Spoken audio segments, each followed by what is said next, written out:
Hello, my name is Greg Madison, and this is The Living Process, a series of podcasts and videos that are mostly about focusing and the work of Eugene Gendlin, an existential philosopher and psychologist. This episode is actually a special edition for New Year's Day 2024. It marks the end of the first season of the series of 7 conversations I had with different focusing people. And the next series will start with Kevin McKevenue in a week's time. This current episode is a conversation between Ernesto Spinelli and myself that we had when the first lockdown happened in the UK during COVID. We followed it up a year later with a second conversation, and this is an edited version of both of those conversations together. It runs for about 90 minutes. And I thought it was so interesting to go back to the experience of COVID and being locked down, isolated in our homes, at least in the UK, that's what happened. And how at the time it seemed like something fundamental was changing in human existence and in our societies and the way that we organized ourselves and understood ourselves and what we thought was possible and not possible, and what our governments were telling us to do and not to do, and how we all responded to that in perhaps very different ways. It was such a time of turmoil and a lot of grief, and horrible things happened. And while it was all going on, it seemed like nothing would ever be the same again. And yet, here at the beginning of 2024, it's almost as though the world is determined to forget all of that and to march ahead into the brave new future that already has its own issues of polarization and division and threats to democracy and wars in the world and all sorts of things happening. But have we remembered anything from that COVID experience? Is it actually all behind us and forgotten and buried, so to speak? So in this conversation, you can see where we're right in the middle of it. And we're talking about the experience in a way that when I watched those conversations again, I was really shocked at how vividly it came back to me, how much I had forgotten about the things that I personally had gone through and the state of the world at that time. But also, I think the most heartbreaking part of it for me was the idea that something fresh and positive and optimistic might come out of this whole horrible shock to human society.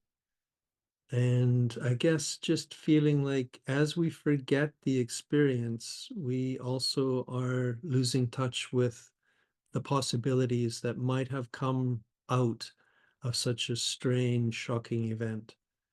And I wanted to re-release this edited version of those two conversations that are about a year apart, just to see if anyone else is interested in remembering what it was really like. And perhaps, like me, you also had some kind of hope for what we would return to, that it would be a new world in some way, and something wonderful might come from all of the loss that people experienced. So, as I say, it's a special edition, and Professor Spinelli is not that well known in the focusing world, but he's one of the best known existential psychologists in the world today. And he has very interesting insights, not only into COVID, but into many things. I may follow this up with another much shorter, probably 30-minute episode where we talk specifically about how the pandemic changed psychotherapy. So if there's interest in that, maybe leave it in the comments and I'll work on it. So here it is, an unusual episode for the living process, and I hope you enjoy it. I'm curious to see what you make of it.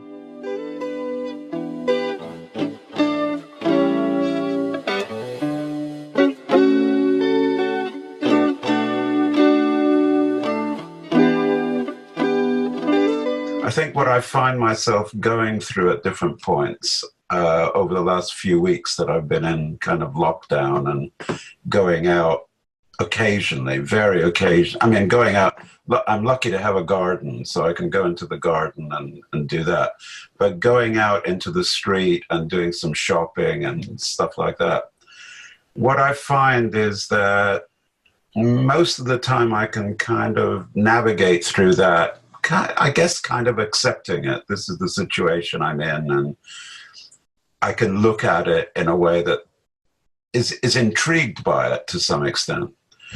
But I also notice that there are various times when it just suddenly hits me in a way that I feel really, I don't want to accept it, and I don't like it, and I get angry about it. And I also get a bit, I get quite scared about it. Particularly when I direct it back on myself and I say, well, I'm in that group of people that keeps being highlighted as being in danger for age reasons or for medical reasons or whatever. And there's just something that I just go, this is unfair. This isn't right. I don't want this. And then I catch myself saying that, and I think, well, what are you talking about? You know, unfair, not right. You know, what is that about? So I think my experiences of going out are when I either the acceptance of the reality of it is really strong, and it, in a strange way, it opens me up to looking at things differently. Looking at things more intensely, I think, you know, kind of listening to the bird song or noticing people or the silence because there's no planes in the sky. You know, I notice these things much more powerfully than I guess I did prior to 3 weeks ago. And then there are these other times where I don't want to notice these things, and I kind of want things to just be as I imagine they were, and that sense of loss of freedom really comes over me, and also that sense of fear. You know, so I start to notice people around me, and and they scare me. You know, they could infect me in some kind of way. So that's the main thing. People have become dangerous in those moments. Yeah, that's one of my clients spoke about, like little kids being weaponized. Yeah. It sounds almost like you're, and I resonate with what you've said in my own way, but that there's one level where there's almost like you can choose a response. You can choose to be open to it, to be curious, to be interested, even to be exhilarated at moments by this strange world. And then there's other times when you realize this isn't a choice. Yeah. This is something I've been thrown into, and I can't just crawl out of it. I'm stuck here until it changes. Yeah. And then there's fear, for me at least sometimes, and claustrophobia. Yeah. Yeah, and it's a very odd, when you talk about sort of seeing the world differently and seeing nature differently. I don't know if nature's different or if I'm just seeing it differently. A lot of people are talking about how nature's coming back. That may be true.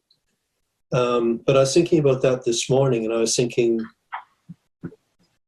that seems true. Maybe it's just I'm noticing because I don't have as many distractions, and I see the plants growing, and I see the insects coming, and I hear the birds. and the rest of the world has receded in terms of noise. But I also this morning was thinking, but that view of nature makes it sound like nature's on the outside. Nature is what's out there and not me. Yeah. And it made me start to think about, but I'm also nature. I'm a part of it all. I don't in a sense, I don't belong to myself. I belong to nature, and it's in me doing its thing in me as well. Yes. And if I am paying attention to the environmental nature in a special way, am I also called to pay attention to my own nature in some kind of fresh way? And if you try that, if you attempt that, what happens? Well, I'm noticing a couple of things with that. One is not wanting to distract myself. I mean, I'm noticing corners of my house that I have never even seen before. Just the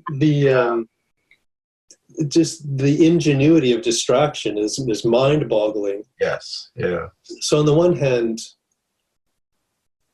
I notice a not wanting to keep things as they were by just kind of holding my breath during all of this and just not really opening up to it. It's holding on to the familiar in some way. Yeah.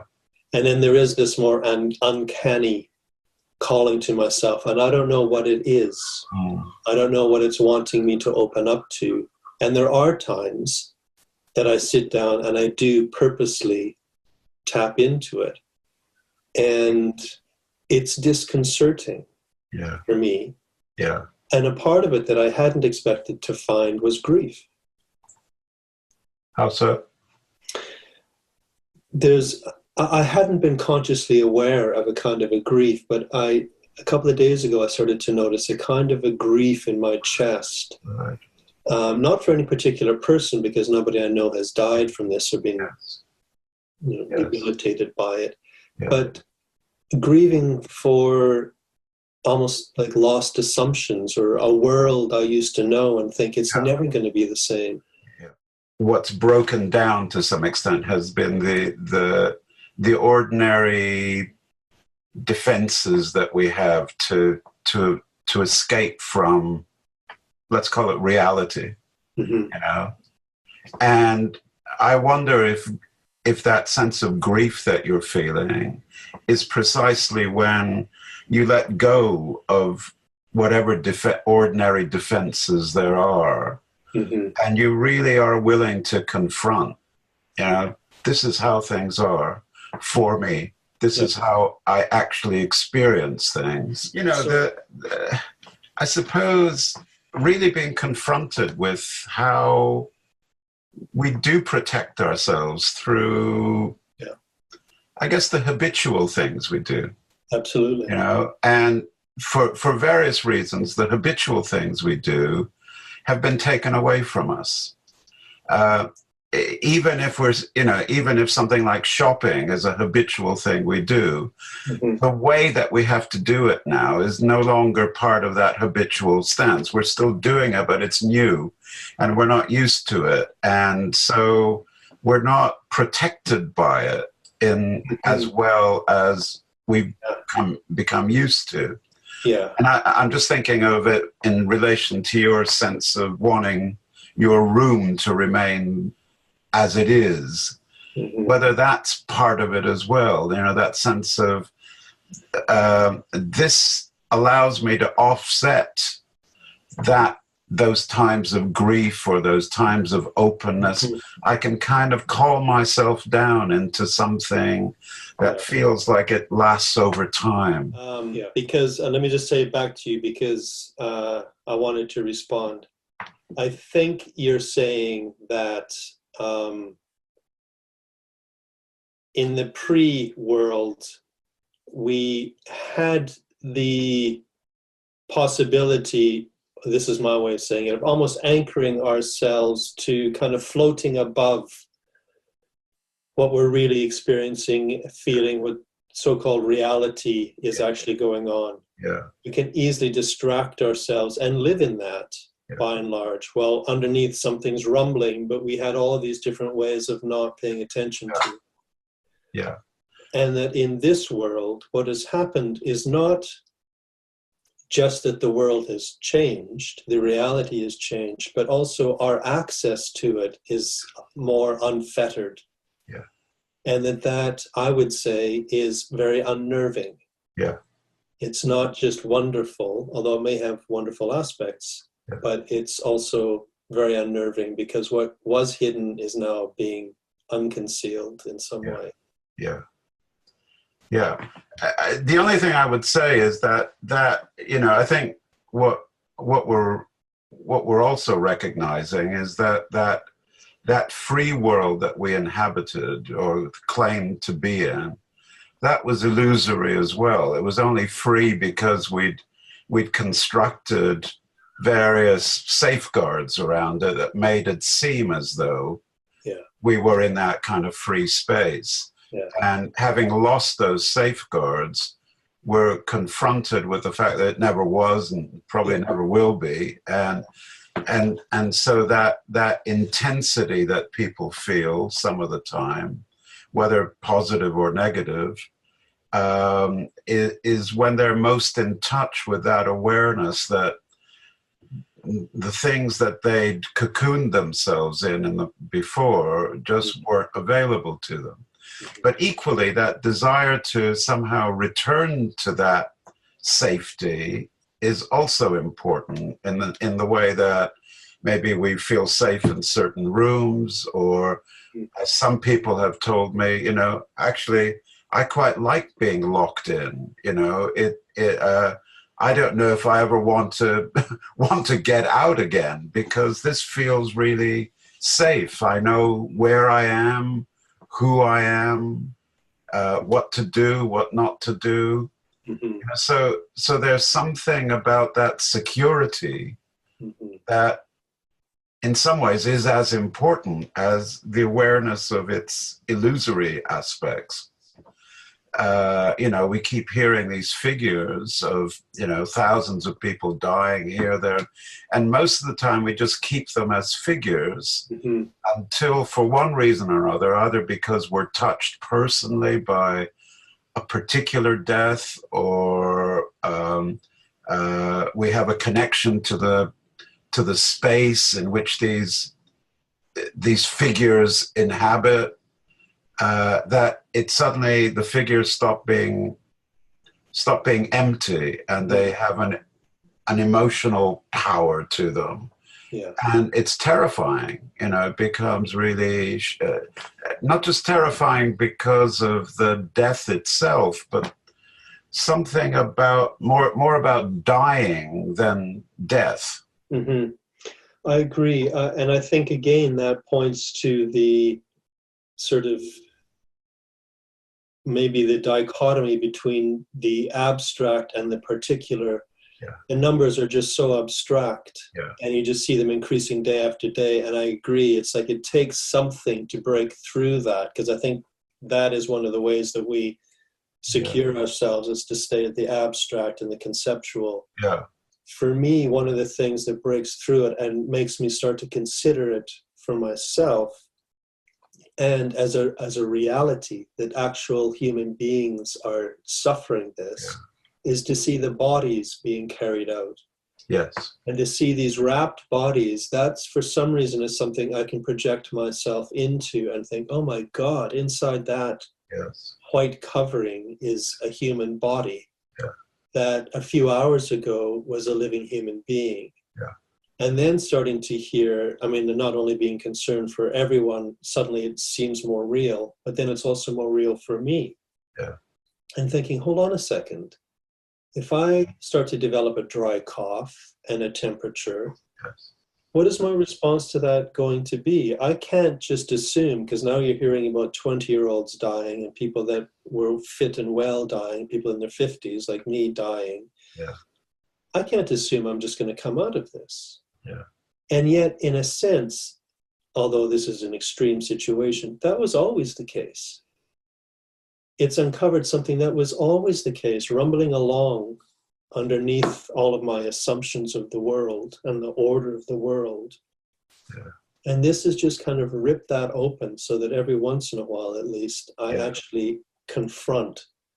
Yes. This could be the end of me. Yes. And that was always true. Yeah. Yeah. And that, I think that sense of this could be the end of me, it, you know, in a way, I respond to that, or I kind of, I experience that as I'm being taken out of relation. Mm-hmm. I'm no longer part of that wider relation of things. Yeah. And it's that is awful, you know, unacceptable. How can this possibly be? And I think when you see these these bodies encased in, wrapped up or whatever, it's almost like, I think what you might be seeing is that sense of these things are no longer part mm-hmm. of the life equation. Yeah. They've been taken out of it. Yeah. And you know, I've noticed in the, you know, in the news items and listening to people talking on television and so forth, how this notion of relation and all being interrelated has come more and more to the foreground. Mm-hmm. But it's come into the foreground in a way that has a kind of negative quality to it, or a kind of dark quality to it, because it's almost like they're saying it's because of relatedness that we're in this terrible situation, because we can't escape the rest of the world. Mm-hmm. We can't cut ourselves off in any complete sense. Therefore, relatedness is kind of dangerous. It has its, you know, we miss it when we feel there's not enough of it or whatever, but we've tended to only see the positive sense of relatedness, and this is bringing it very clear. Relatedness has its implications that are not always pleasant. They can be terrifying, not only for feeling in relatedness, but also from that sense of being ejected from it. The part of that does resonate for me is the fact that you could be carried off as a diseased individual that needs to be isolated from the world until you're dead. Yeah. And to go through all of that, actually physically isolated and separated from everyone who used to hold you in the world. Yeah. You know, just the last few days, there's been this discourse going on about, you know, what to do with anybody over 75. You know, so 75 becomes a figure. It stops being persons. It's just an age. Mm-hmm. And 75 and over, it's to be looked at and treated and understood in a way very different to under 75. Yeah. You know, and so again, it's like we're only focusing on the age number and eliminating the person. And I think that's part of that reaction that we have. Certainly that I think I've had at that lower level when walking down the street and looking at people and, in a sense, not seeing them as people anymore. Mm-hmm. Yeah. Seeing them as agents of death, you know, yeah, exactly. kind of way. Or as susceptible. Like if I pass an older person, I give them a wide berth. Yeah. Okay, I'll remember that. Yeah. I don't think you're quite old enough to get that from me. Oh, well, you know, I'm getting pretty close to that age group where they're going, you know, you're just a number now. But another thing that adds to that, you're just a number now, is to hear how people, understandably but horrifically, are being triaged. Yes. Yeah. Yeah, If exactly. you're a certain age or have some other kind of disability or condition, Exactly. your palliative care is what Yeah. you'll get.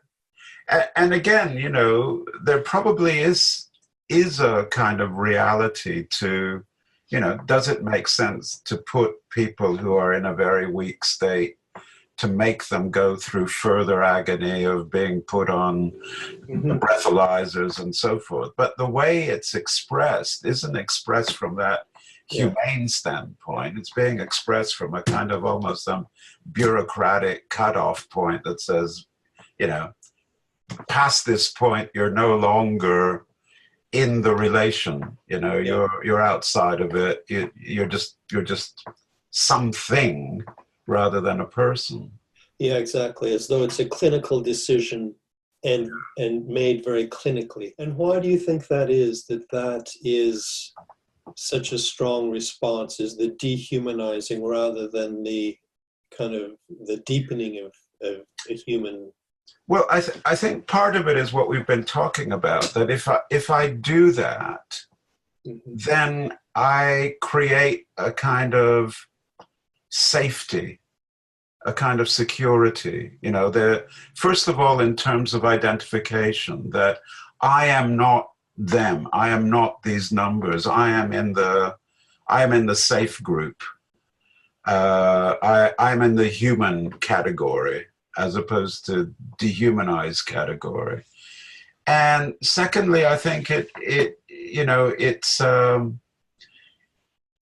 puts the onus of what happens on these other beings, not on me. It takes a certain responsibility out of my hands. It's not got anything to do with me. It's got to do with what these ex people are and what they do and what they did and didn't do and all of that stuff.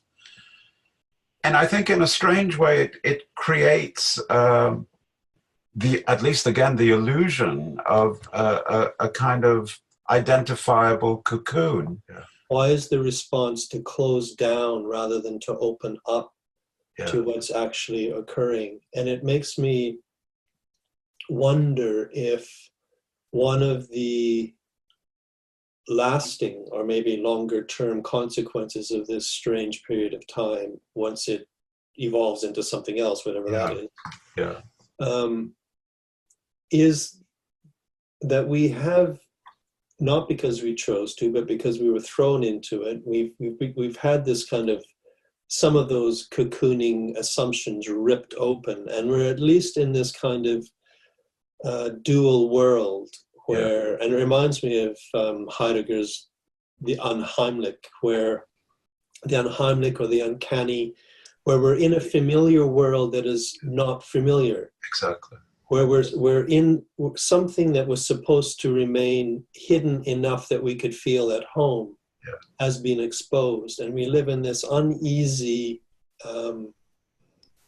openness to both the wanting to be cocooned, the wanting to retreat, and that something has come like right in our faces so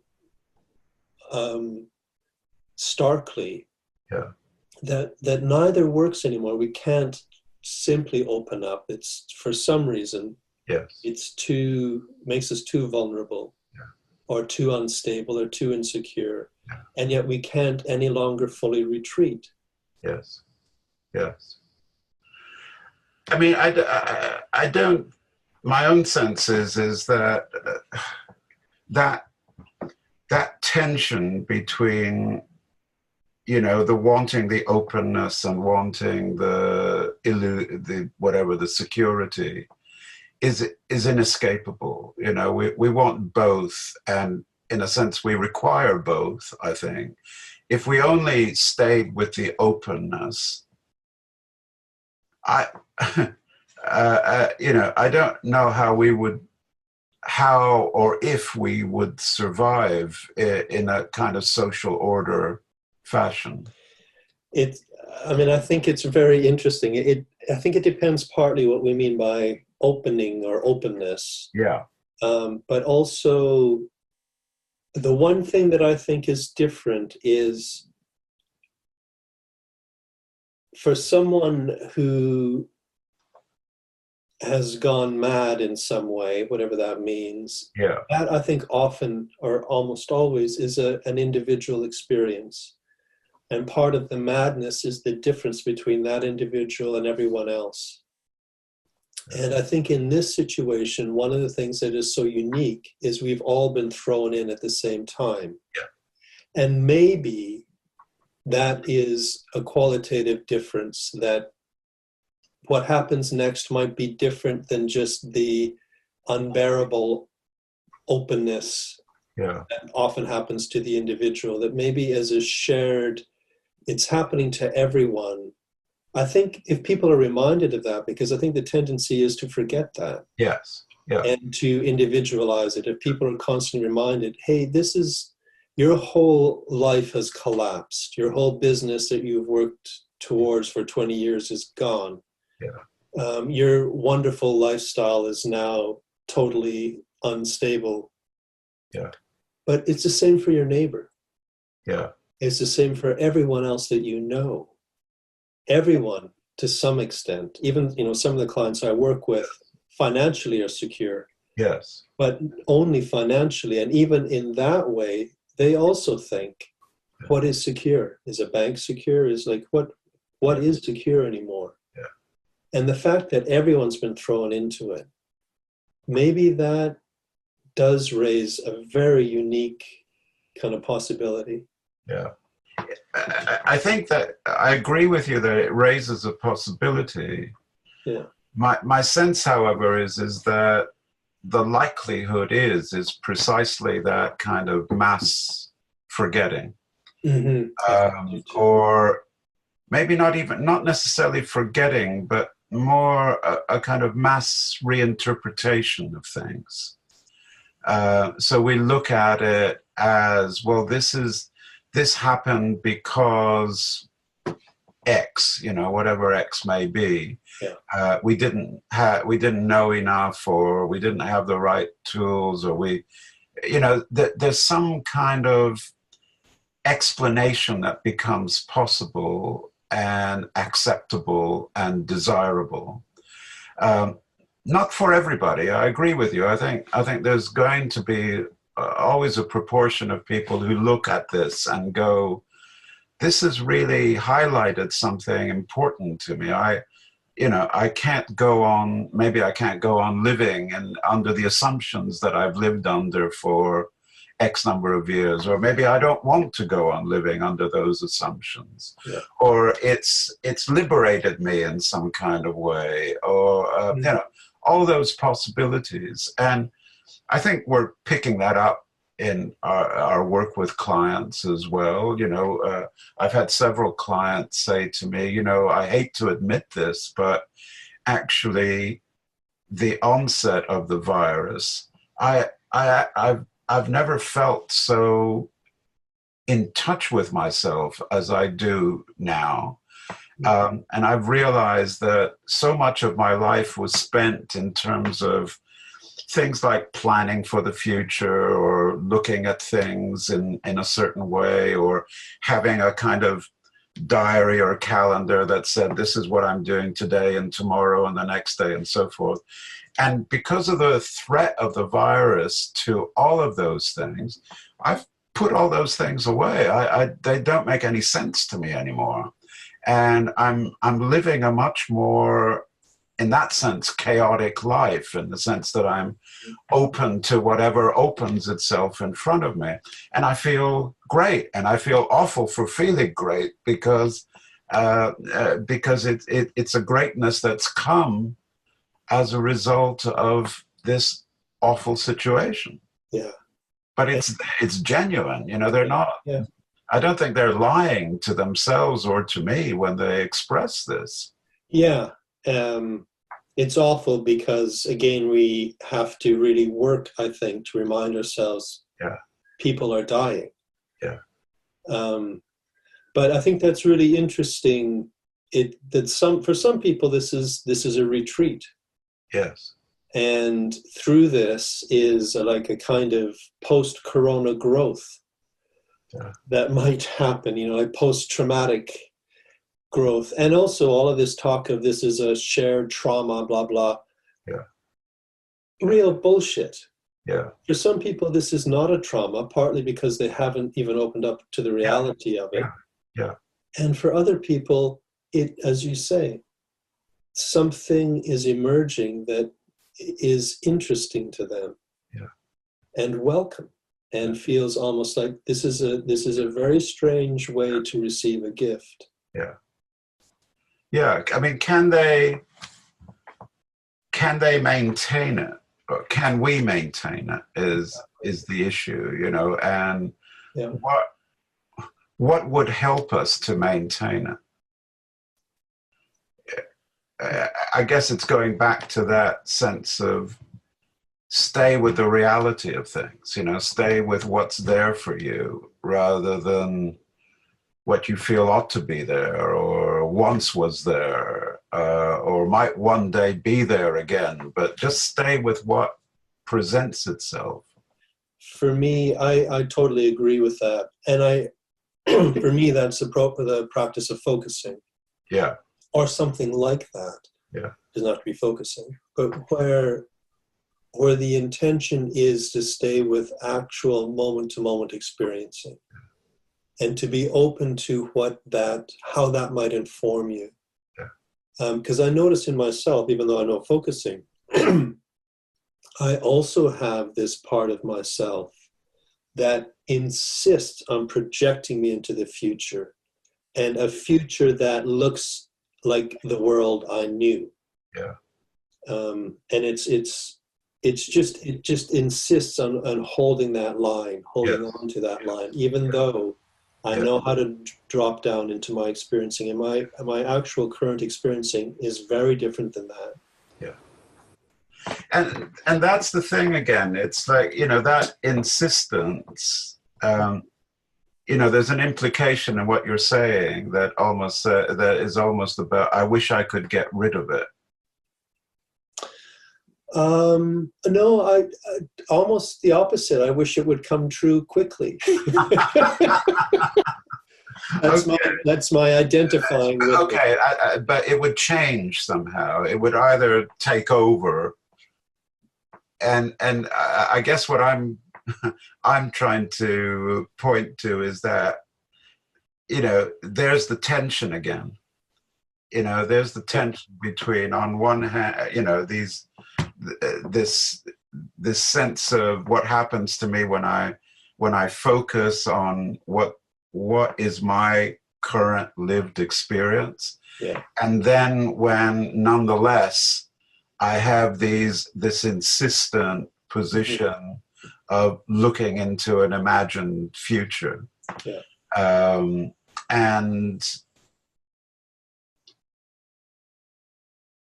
I think if we could accept that we are going to be in that tension, that it's not one or the other, that what, in a sense, what moves us is both. Well, for me, what I find interesting is trying to take a step back from both and trying to open up to both and kind of be curious about both. The problem for me is when I identify with one and try to hold on to that as the picture of what's going to happen and what I most deeply want. I don't want to take sides. I want to be able to step back and just be curious about both. Because as soon as I do that, even imagining doing that, I can imagine other possibilities that have a little of each in them. Exactly. Exactly. And I mean, if we're going to talk about things existentially in any kind of way, for me, that's the great contribution of existential thought. That it's not. I think a lot of people understand it as it directs us to a certain way of living or being or whatever, Mhm. And I don't see it in that way at all. I see it as all it's saying to us is, you know, stay with the way of being that you've adopted, own it, embrace it, challenge it, be curious about it, engage with it.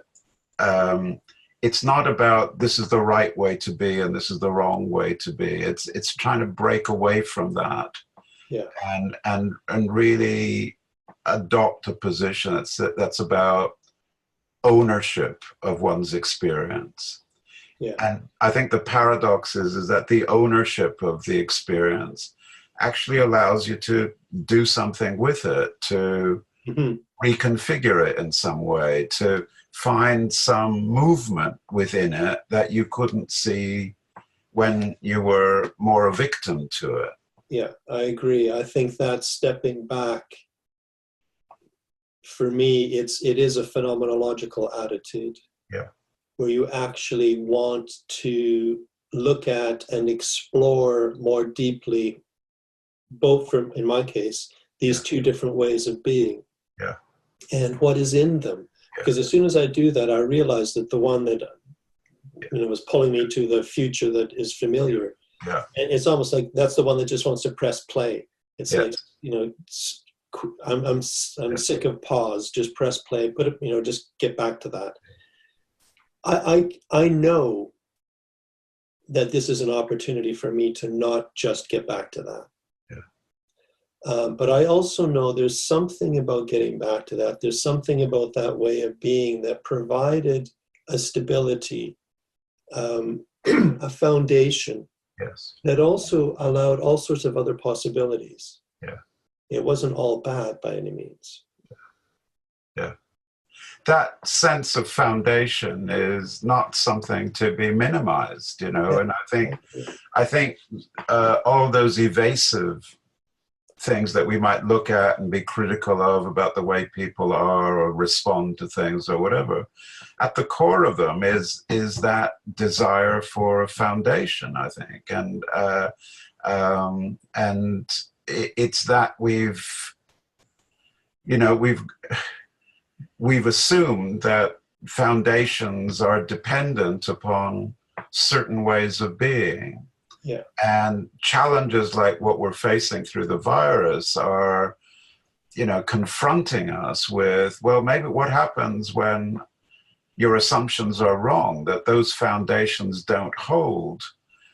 Does that mean there's no foundation? Or does that mean that there are as yet unnoticed foundations? Yeah. I think what happens is, for me at least, is, and I would make a claim it's not just for me, but I don't know, is that when those, I would say, misplaced foundations in the external routines and holding all of these distractions in place, when that starts to break down, I do discover a different kind of foundation that's much more in my own experiencing process. It doesn't give me the same stability and predictability, but it doesn't leave me groundless. Yeah. What do you think? Now, this is only, I think, the second week of being locked in our houses. Third for me. Third for you, okay. Yeah. I think second for me. So you're in the future with this. I think it's a process. I think initially it was very odd and strange, and people maybe rebelled and didn't comply so much. Then it moved on to actually something positive might come out of this.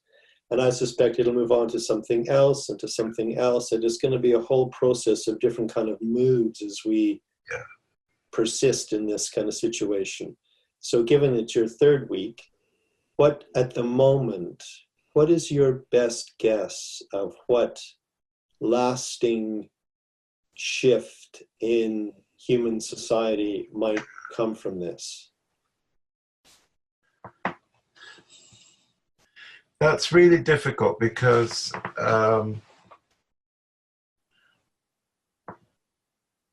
my sense is that the tendency will be very great to diminish Mm-hmm. the power of the experience that we've had, and to claim that we return to the normality that we experienced before. So in a very broad sense, I don't have a great deal of I suppose hope in the sense of what this may change for us. In a broad sense, I do think that nonetheless, a substantial number of people, maybe not all of us, but a substantial number of people, and I'm not suggesting that I would be one of them, I have no idea, but I think that that some number of people will not allow themselves to pretend that the world has just gone back to the way it was and so forth. And so I think that in that sense, there will, I suspect there'll be possibly quite a flowering of creativity. I think perhaps initially in the arts, in our ways of thinking, at a more everyday level.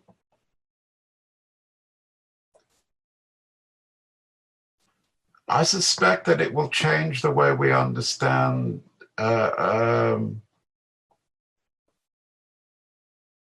kinds of relations that we have, how we relate, what we relate to.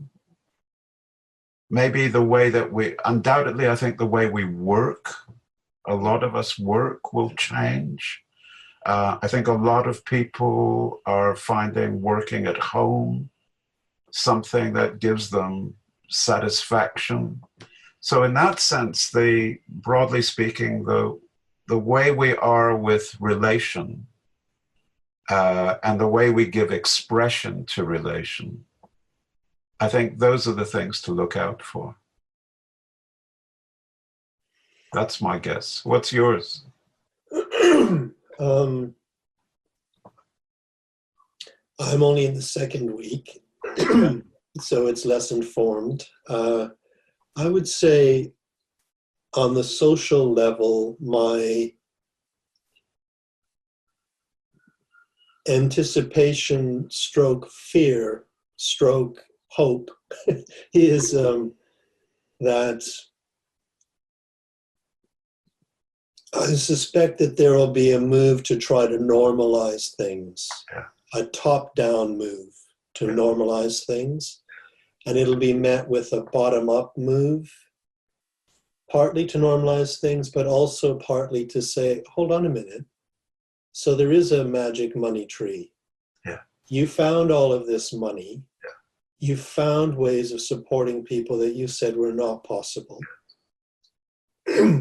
And I think that maybe there will be a move to keep alive possibilities that had previously been totally off the table. And I don't know if that's like a guaranteed annual income or something. I think there will be some fundamental questions that previously were too radical and aren't anymore. Yeah. But I think there'll be a struggle for those. They won't just automatically emerge. Yeah. On the one hand.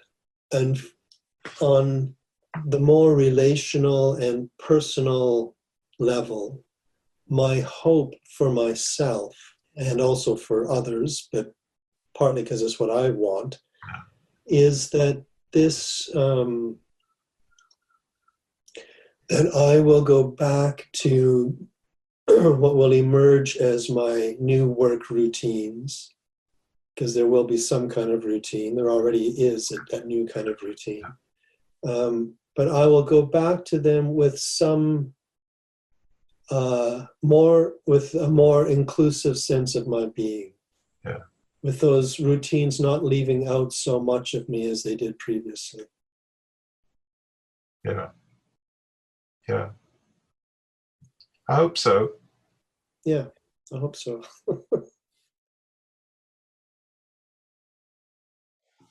So it's been just over a year. I didn't actually look at the previous discussion, but I noticed it was in early April as opposed to the end of April. Yeah. And I thought about reviewing it, listening to it again. And I couldn't face it, to be honest with you. Exactly the same with me. And it made me wonder why not. I mean, part of it, I just don't like listening to myself and all of that. But there was just something about it that I just didn't want to hear. Yeah, me too. And I was thinking why. Yeah. And for me, a part of it was like I felt like I just couldn't bear to go backwards, back a year, and be exposed to that again. I think there's something about that, but it made me wonder whether, in a strange way, there was an optimism in it that I don't feel anymore. Yeah, absolutely. At different levels, an optimism around maybe the amount of time that we were going to be facing this. Mm-hmm. And maybe more importantly, the outcomes of it, that things might change in a significant way, maybe for the better. Mm-hmm. And I don't know if I feel quite so strongly about that anymore. I wish I did. Yeah. Yeah, I'm feeling something very similar, that at the beginning it was shocking and exciting, but also partly there was the sense this was an opportunity for something fundamental to shift or to be addressed somehow. Yeah. And like you, I'm not feeling that now. And when I was thinking about, when we spoke about having another conversation, and we both kind of shrugged our shoulders and said, well, I don't know if I have anything to say. Yes. I thought about that too, just for the last couple of days. And I feel like, having had a couple of days of more direct exploration of my experience, that it is feeling a little bit clearer to me. I don't feel quite as blank. Okay, good. I certainly don't feel like I did a year ago. Yeah. But that I was curious, why the blank? Why it's almost like I'm looking through a frosted window or something. I can't really see, everything's opaque. And I wondered about that. And I feel like there's just a very strong tension between a desire to go back to something familiar and something secure, and feeling like there's a clear end to this. It's like, Wednesday it'll all be over. Thursday, everything will be back to normal. On the one hand, wanting that. And on the other hand, feeling like something has changed, and I'm never going to be convinced by that again. And even the little forays I've made into town to go back into shops that are open now, it doesn't feel the same. I quickly go into a shop, I quickly leave. I don't want to go into town. It's not exciting. I don't like being around people like I used to. Something has fundamentally changed, and it's not automatically reverting to a previous experience. Yeah. Do you think that that's a temporary effect? Let's not underestimate. We've had over a year. We've had, for me, I guess it's been closer to about 15 months now of, in a sense, kind of real serious lockdown. Yeah. Avoidance of people, inability to engage with them, all kinds of things that you've been talking about. And that's a long time. I mean, it's a prison sentence. Yeah. And just like I imagine a prisoner coming out of prison, I would imagine at first there's almost that sense of I just want to stay in my prison, because I have a sense of that. I know what it is. I may not like it, but I know what it is, as opposed to all the unknown possibilities of stepping out.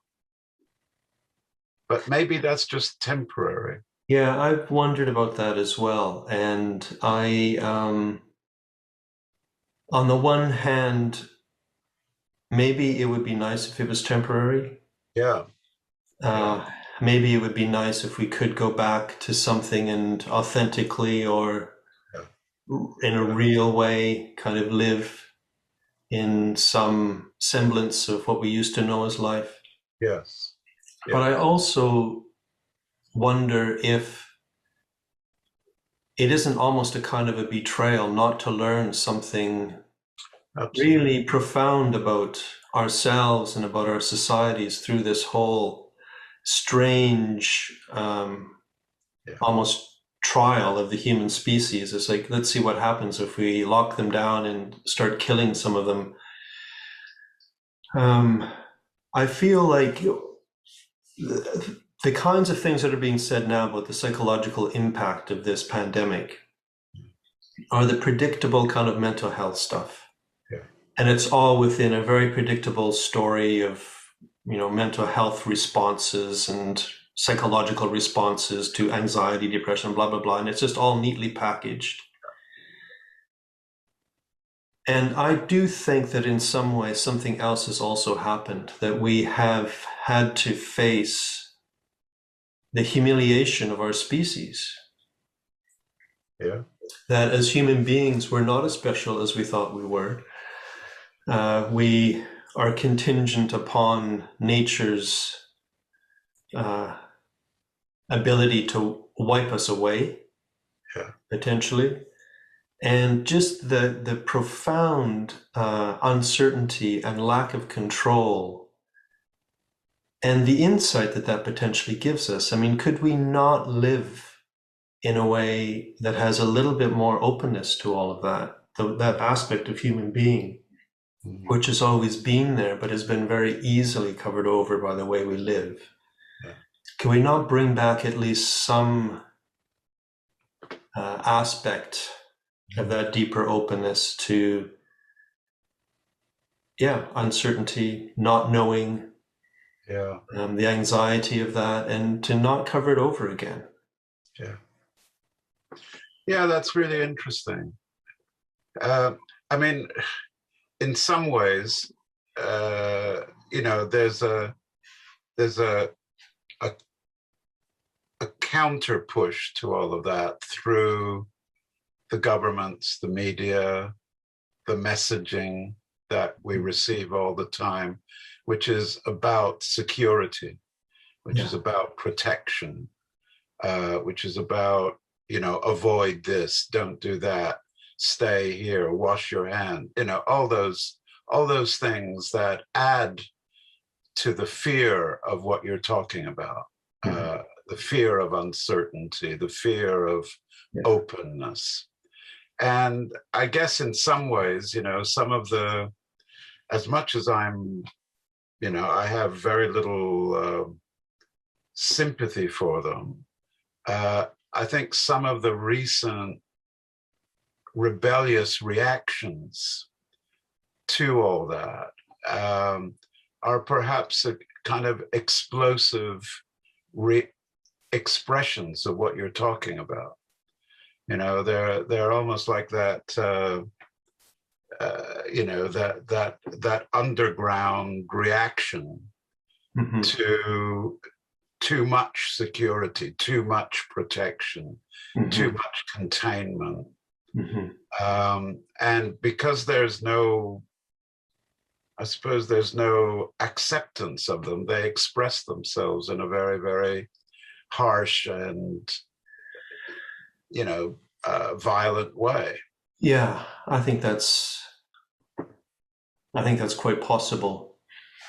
The only thing I'm thinking is I don't imagine that those particular crowds are saying, let's let go of the control and see what the world could Yeah, possibly be. I think they're yeah, saying, let's let go of the control so that we have it the way we used to yeah. have it. No, I agree with you. I think it's just some kind of reaction, a kind of, maybe misguided, but certainly um, kind of unconsidered reaction. It's a kind of gut level, Yeah, I don't want this. yeah, And if you ask me why I don't want it, I might not be able to tell you. I just know I don't want it. yeah, just a real gut Yeah, level frustration or something. yeah, yeah.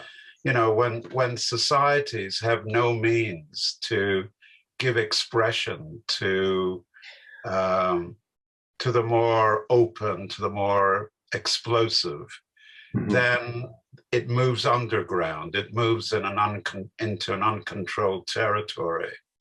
And because of that, then it usually expresses itself in damaging or violent or Yeah, aggressive ways.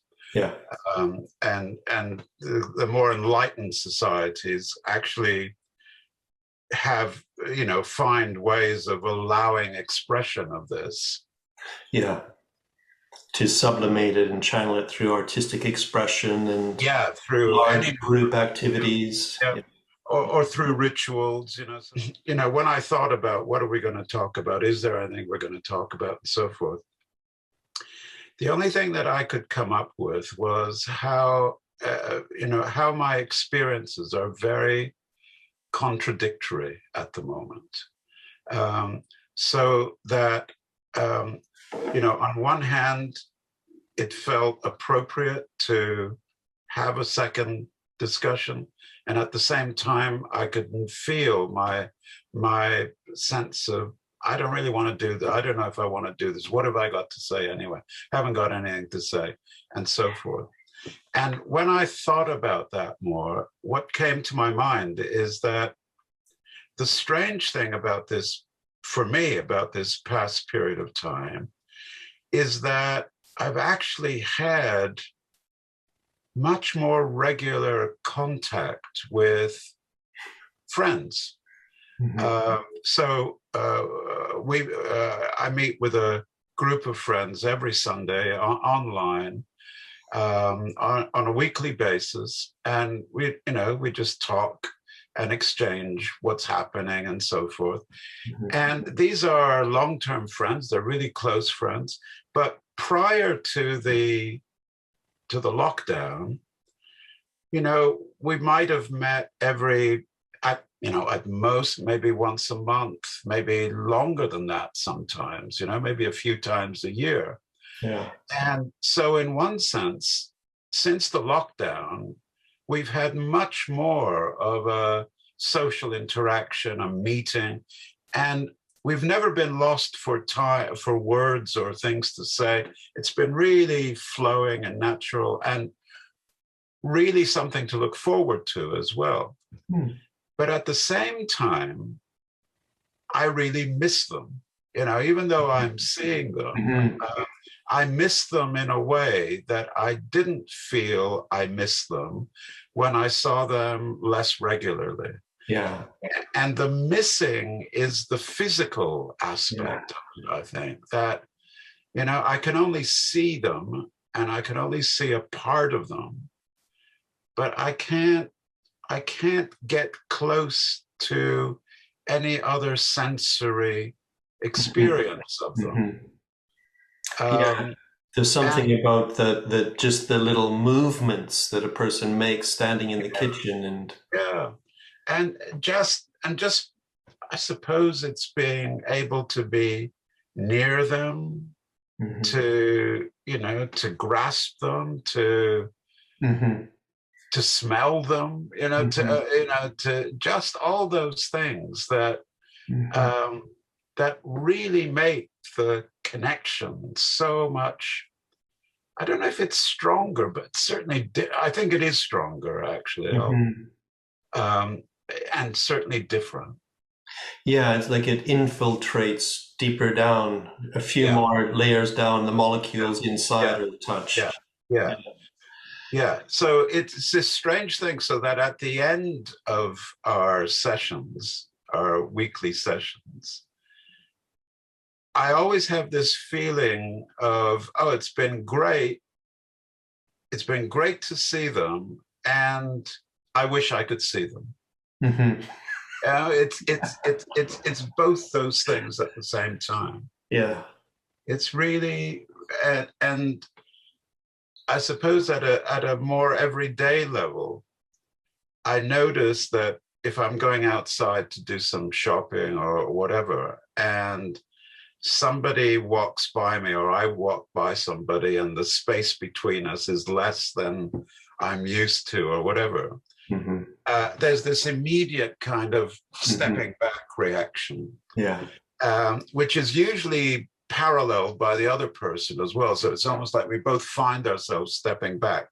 And then there's this other reaction that comes with it, which is this kind of almost apologetic smile that we give each other, almost like, I didn't really mean that, you know, and I really would like to be able to be next to you, but I can't, you know, and then we Don't take it personally. Yeah, don't take it personally. Yeah. And it's that contradiction again, you know, on one hand, don't get near me, but on the other hand, I'm really sorry that that I won't let you do that, and you won't let me do that. That's interesting. I have a different experience. Uh-huh. One is, I mean, one of the interesting things from what you've said is that the collapse in geographical distance. Yeah. It's like probably when you met your friends once or twice a year, you wouldn't have thought, hey, let's all meet online. Absolutely. Wouldn't have even thought of it. Never occurred to us. No, exactly. Same with me. But I notice with my online work that I really don't want to be online meeting friends or family. You know, all my family's in Canada, and I just, you know, when I actually do it, I do enjoy it, but I avoid it. And I avoid it in preference for going down to the dog park with my young dog. And that's become my social life twice a day. These people who were complete strangers, you know, a few months ago are now my contact. And it's interesting to me that they are the people that I'm in physical contact with. We have something in common. We probably have more than just dogs in common. We're getting to know each other. These are people I probably wouldn't have gotten to know without a dog. But just in the strange circumstances, they're my little oasis of human contact. And I think I underestimate how important that's been to me. Really important to me. And on the other hand, passing people on the street down here in Brighton, people aren't generally giving each other space anymore. It really feels like people have leapt ahead to this is all over now. The lockdown's easing. We've had one vaccination maybe. And I'm not ready for that. And the joggers that jog right past me, exhaling deeply, it's like, I'm like, oh, whoa, you know, why aren't you keeping to the proper distance? And what it makes me think is at the beginning, there was more of a collective response. You know, when I would go out for my 1 hour a day walk, then people would walk way out into the road to give each other distance, and there weren't hardly any cars around anyway. And now it feels like with the beginning of loosening of rules, that people have kind of collapsed back into their individual interpretation of what it means. Yeah. And it's almost like you go out now and it's a little bit of sort of every person for themselves. Yes. Yes. Yeah. I think that's an important difference. Certainly that sense of this strange sense of, well, we're all in this in the first phase of the lockdown. And even with the stupid things like, clapping for the NHS and all of that, which, became something, organized and so forth. But initially, when that began, it was much more a spontaneous thing. Not so much in this country, but in other countries. I remember watching in Italians, spontaneously going out their window and clapping, or for each other more than anything else. And that then got taken up in other countries and so forth. But that sense of going out, stepping outside your door, seeing other people stepping outside their door, feeling a sense of real, I guess, connection in some strange way. And I think you're right. I think nowadays that has at the very least dissipated. I don't feel a connection to these other people walking down the street, or they're just other people. Yeah, exactly. Who have their own lives and their own experiences, and who, like you, I experience as still being largely potentially dangerous to me. Yeah, exactly. And with the NHS clapping, and every country probably had their version of that, I found that tremendously moving. Yeah. I found it very emotional. Yeah. I still don't understand exactly why, but there's nothing like that now. No, there isn't. And I think in some ways there isn't because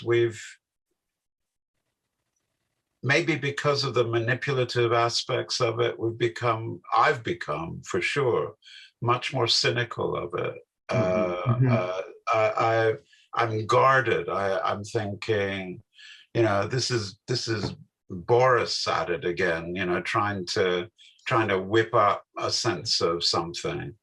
And in a way, it makes me think, I wonder if something similar like this happened in this country during the Second World War, where there was an attempt to manipulate a sense of connection and comradeness and all of those things. And some of it undoubtedly was there, but some of it also, I gather, people just didn't fall for it.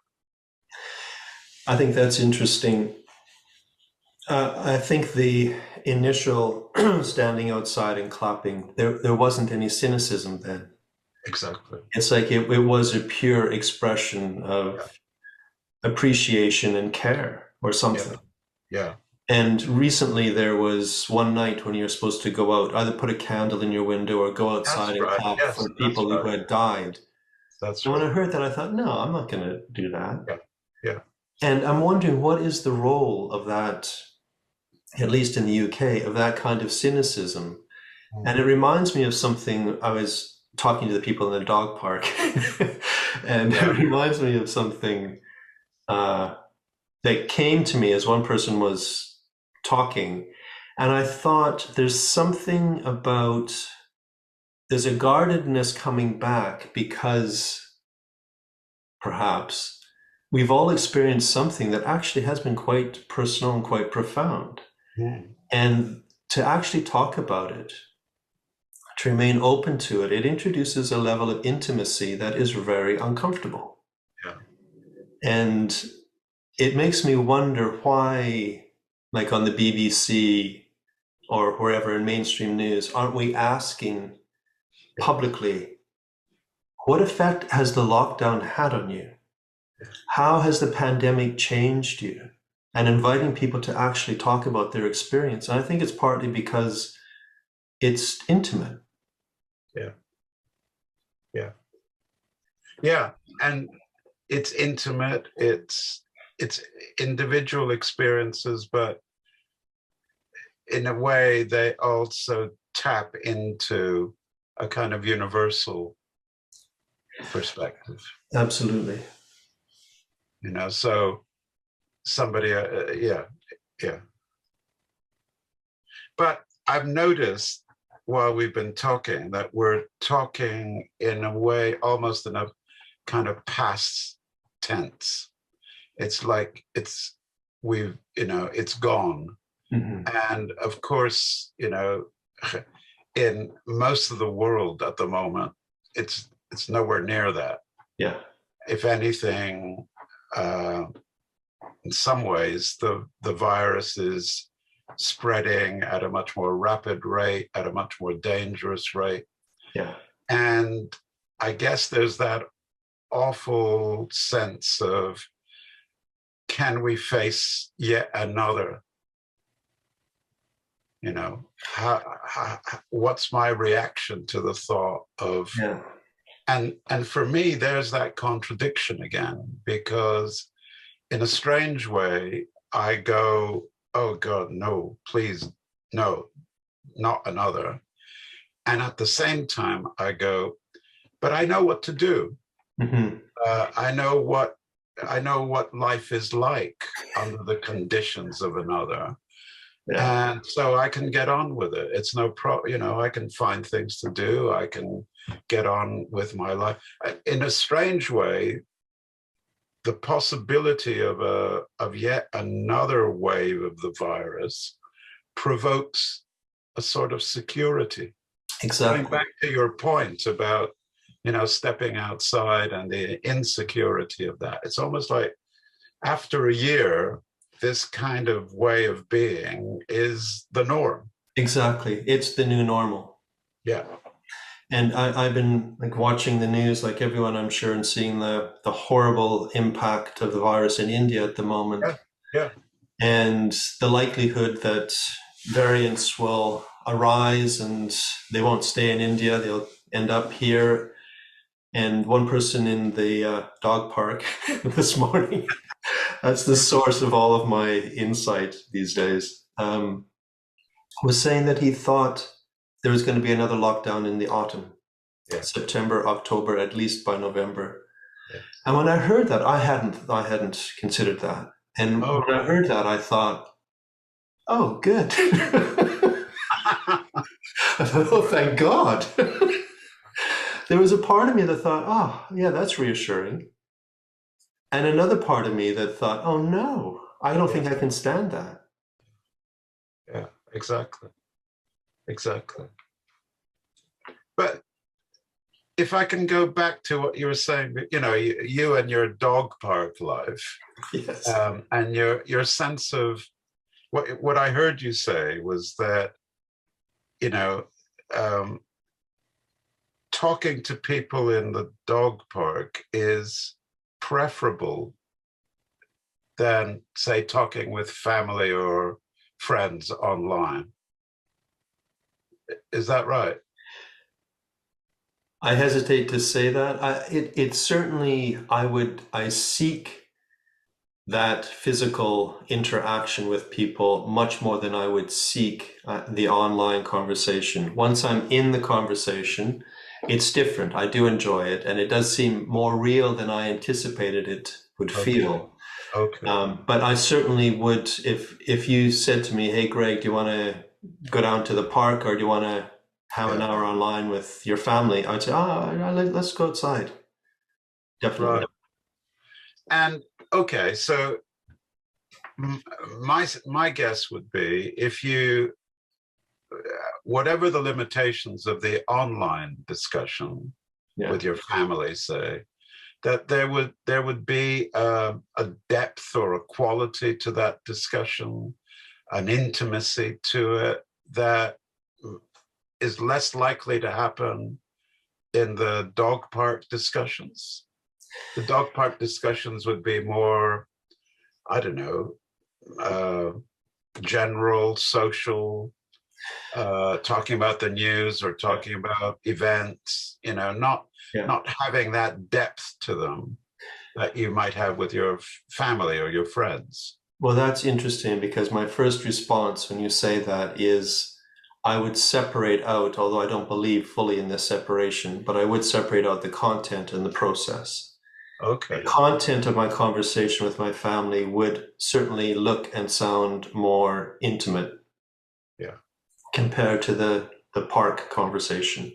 Right. But the feeling of it, the park conversation, even if we're talking about the silly thing my dog is doing, it feels like a more profound, intimate connection with another living, breathing human being that's stumbling around in the dirt like I am. Yeah.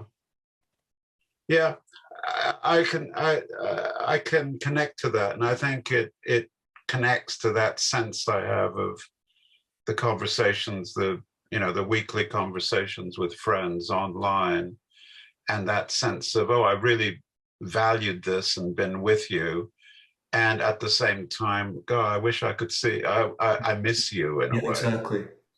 Exactly. Yeah. How would you say that the pandemic and the lockdown has affected you? Has it changed you in any way? Yeah.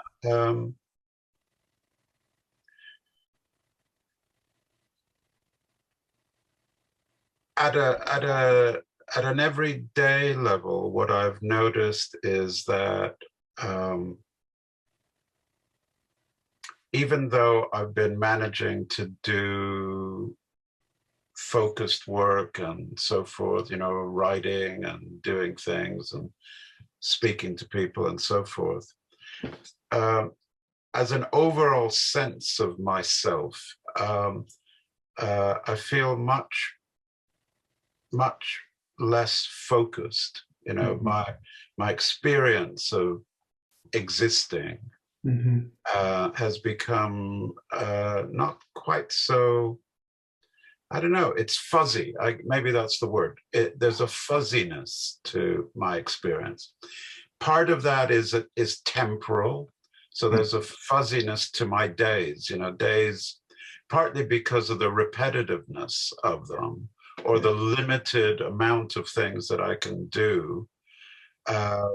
They blend into each other much more. Yeah. And so it's like it's difficult to categorize or to remember. Was that yesterday? Was that 2 weeks ago? Yeah. Now, part of me thinks, is this my age? And am I is this? But I don't think so. I think it is related to what it's like for me to experience being under these conditions, and what that's done to me in a felt sense. I don't want to say my sense of feelings tend to be more extreme. I either go into a kind of feeling mode that is pretty flat and, bordering on the kind of,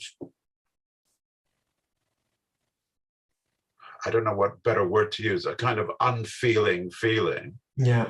At one extreme. And at the other, very easily and quickly being touched by something. So if I'm walking, I might have headphones on and I'm listening. Some song comes on.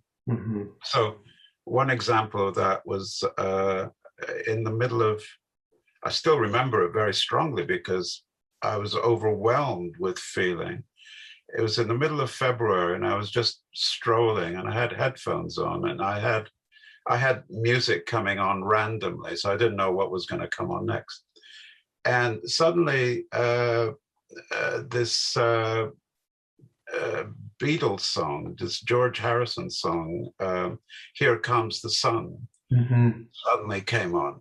And I stopped dead in my tracks and I couldn't stop crying. I was just so overwhelmed by it. Partly because it was, it was so dark and in all kinds of ways and so forth. And so I was, I was aware of how powerful the feeling was. And it tends to go to those extremes. It's either really powerful, overwhelming, tear-inducing moments, or a kind of flatness. And I think that's different to how things used to be, where there was more of a kind of somewhere in the middle of those more of the time. It's like I've lost control of them. Yeah, yeah, yeah.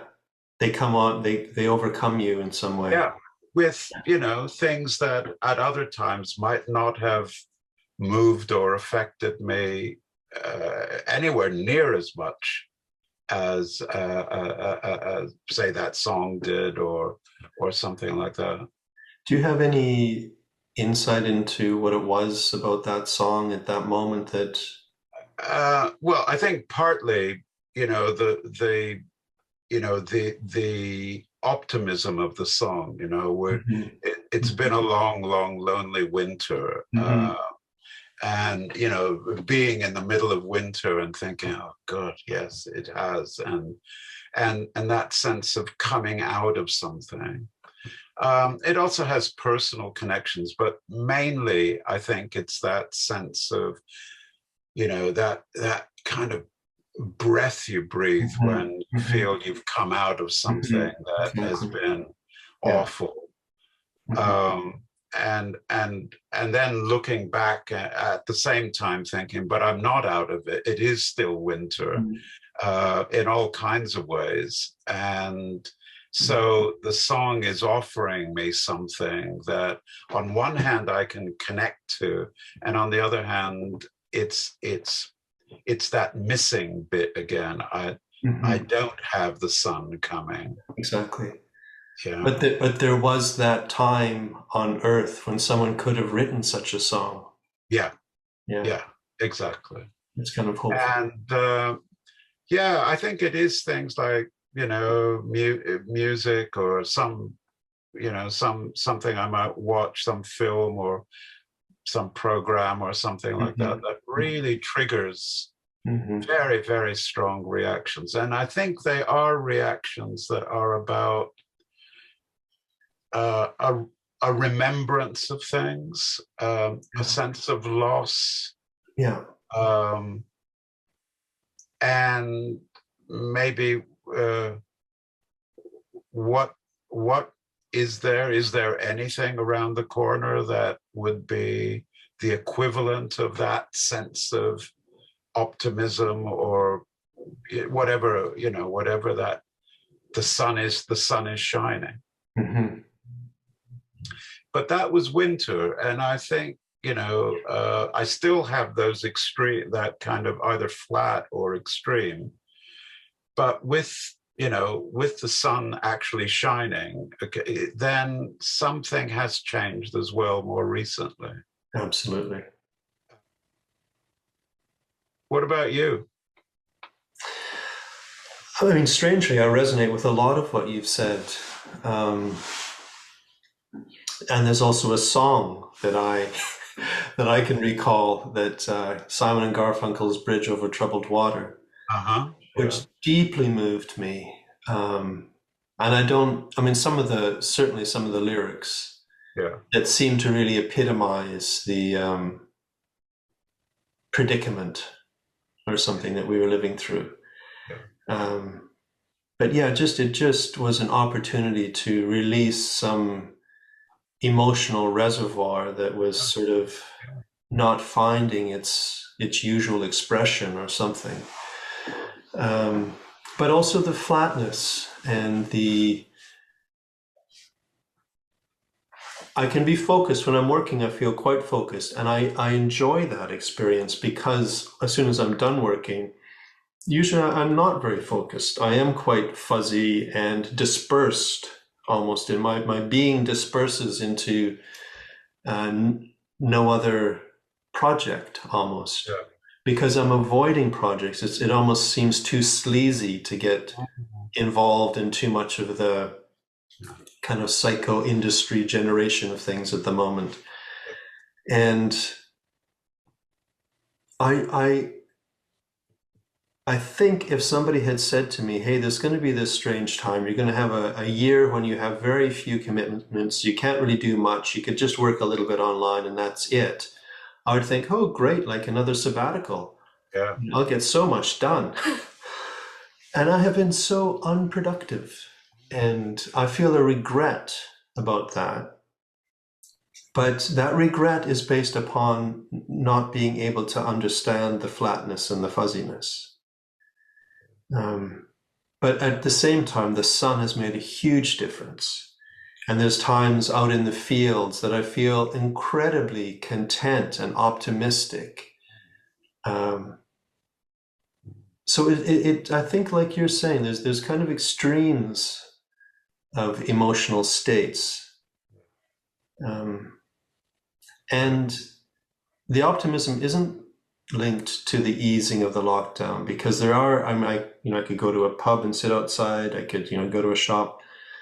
I'm not rushing to do those things. I've done them a little bit, but same with the people in the dog park. We're anticipating the date when such and such would be possible. Yeah. And a lot of that hasn't happened. Instead, it's been, the temperature's got a little bit warmer, or really bright, crisp mornings. And suddenly just that it's like nature is welcoming us back in some way or something. There's an expansiveness about it. Let's hope that's the case. Yeah. Who knows what nature has in mind for us? Absolutely. Maybe we've all been closer to those daimonic moments in our lives. Yeah, and maybe we will have the courage to kind of embrace with some honesty what we're actually experiencing and the mystery of it. And yeah, I think it is a test at the moment, the fact that we're questioning, are we just going to go back to and pretend that this was just some kind of, where we kind of almost erase everything? Yeah. Or are we actually going to meet what has happened and what continues to happen in a way that is really creative and constructive and challenges us, that we're open to the challenge of it? And I think we're at that, maybe a year ago, we were pretty sure that we were going to meet it as a challenge. Yes, I'm going to go in there. And maybe we're now much more uncertain as to whether we will. That's not to say we won't, but we're just not so clear cut anymore. Maybe it's something of that fuzziness or whatever. I think you're absolutely right. I think that's exactly what's happening. And what I want is that we ask some of the big questions. I mean, there's big questions like, will this lead to introduction of universal basic income, things like that. Yeah. But those aren't the big questions. The big questions for me are things like, what do we want to do with this species that we are? Yeah. How do we want to continue this species if we do? Yeah. And what does that require? Yeah.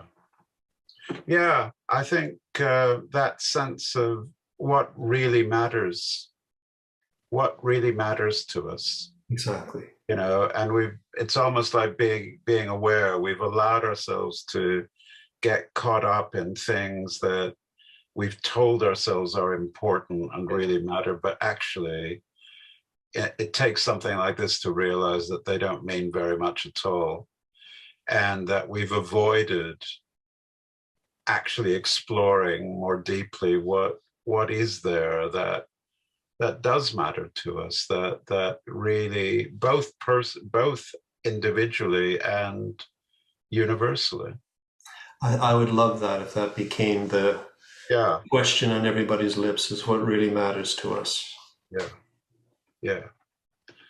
Well, maybe that's a place to stop. It feels like the stopping place. Yeah. All right. Okay, I think it was worth it. I hope so. Yeah. Okay. Let's see. Okay. Bye for now. Take care. You too. Bye. Bye.